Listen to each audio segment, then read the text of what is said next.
Hey everybody, it's Adam with the Pattaya News. Thanks for tuning in. Today's video, I'm going to go ahead and talk to you guys about the protest situation in Thailand. I'm going to go ahead and make it very simple for everybody that's watching and may not know what's going on. I'm going to go ahead and tell you both sides, both what the pro-democracy protesters are going for and the pro-establishment protesters.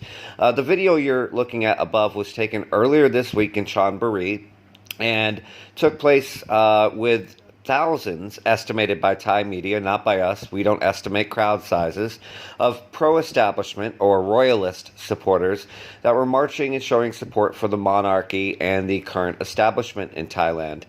They were led by two very famous actors in Thailand who have been committing their time recently to go ahead and support the monarchy.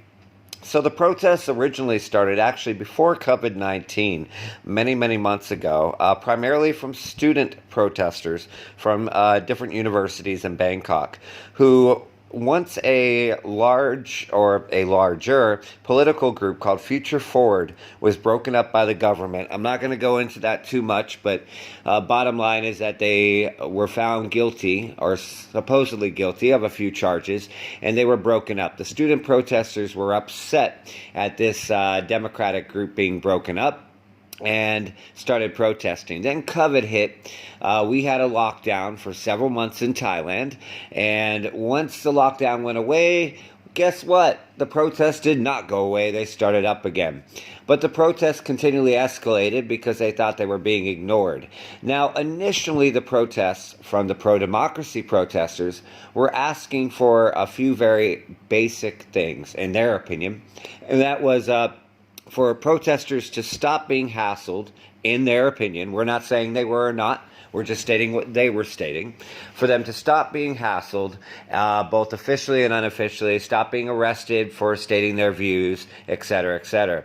They also wanted the Constitution changed, and they wanted Parliament and the Prime Minister basically to step down and be dissolved.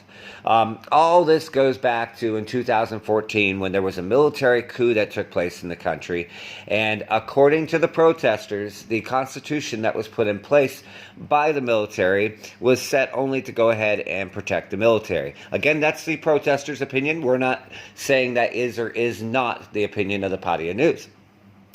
So then in August, a couple of the protesters also started asking for more controversial demands, primarily the reform of the country's highest institution. We're not going to get into that too much because of Thai law, but this is actually what has driven a lot of the conflict right now, is asking for change and reform in terms of the monarchy.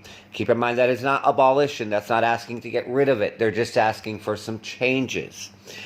So now, many pro-establishment supporters, royalist supporters, and monarchy supporters who are against in any way, shape, or form changing that have started marching as well.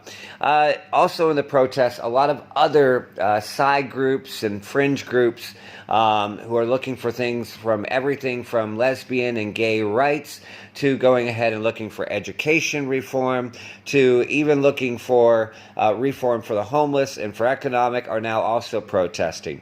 Meanwhile, what the government is doing is they're going ahead and they're trying to set up a reconciliation committee, and they want to go ahead and they do want to make some amendments to the Constitution to try to make people happy. But the situation is ongoing with another protest scheduled for this weekend. We hope that gives you guys a little bit of an idea of what's going on in Thailand.